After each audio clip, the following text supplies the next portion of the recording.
जिसकी भी नज़र पड़ती गई वो रेप करता गया। एक नहीं, दो नहीं, बल्कि 23 लड़कों ने मिलकर एक 19 साल की लड़की के साथ लगातार 7 दिनों तक रेप करता रहा।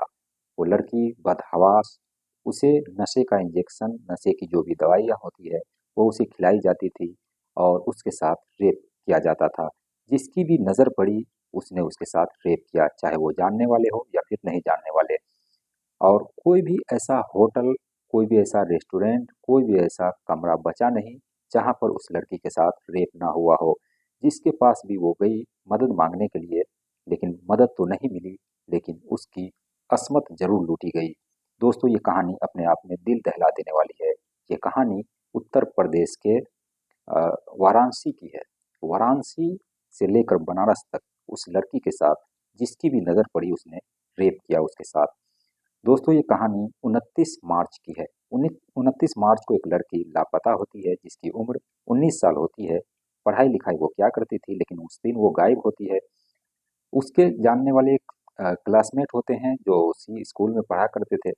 तो इन दोनों की दोस्ती थी। वो लड़का उसे बहला फुसला कर ले जाता है, कहता है एक फ्रेंड्स के यहाँ लेकर चलते हैं, वहाँ पर पार्टी है। वो लड़की उसके साथ चली जाती है। उसके बाद वो लड़का उसको नशीली पदार्थ खिलाता है। खिलाने के बाद उसे एक रूम में ले जाता है, उसके साथ रेप करता है, पूरी रात हैवानियत करता है।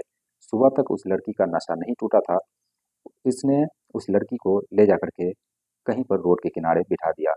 फिर दूसरे लोगों ने देखा, दूसरे लड़कों ने देखा, उसको उठा कर ले गया और उसके साथ रेप किया। इसी तरीके से लगातार करीब 23 लोगों ने उसको बारी-बारी से, कई बार तो ऐसा देखा गया कि 3-3 लड़के एक-एक साथ उसके साथ रेप करता रहा।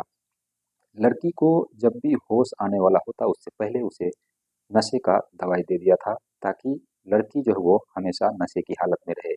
तो इसी तरीके से कोई भी ऐसा जगह नहीं बचा कि उसके साथ रेप ना हुआ हो। और आखिरकार 7 दिनों के बाद, यानी 4 अप्रैल 2025 को उस लड़की को किसी तरीके से, वो लड़की भागने में कामयाब होती है, वो अपने घर पहुंचती है। उसे कई दिनों तक सोने के लिए कहा जाता है, क्योंकि वो नींद से बेखबर थी, यानी कि नींद इतनी थी उसको कि कुछ भी बोलने की हालत में नहीं थी। इसलिए उसको 3 दिन तक, 2-3 दिन तक सुलाया जाता है। नींद पूरी होने के बाद जब वो जागती है, तो फिर वो अपने माँ-बाप से वो तमाम बातें बताती है।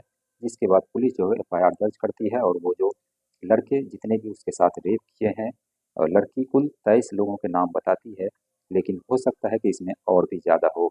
तो इस तरीके से इस घटना को अंजाम दिया गया उत्तर प्रदेश के वाराणसी शहर में, और अ, वाराणसी में और अ, बनारस में। मतलब कोई भी ऐसा होटल नहीं बचा जिसके अंदर उसके साथ रेप ना हुआ। तो इस तरीके से इस घटना को अंजाम दिया गया।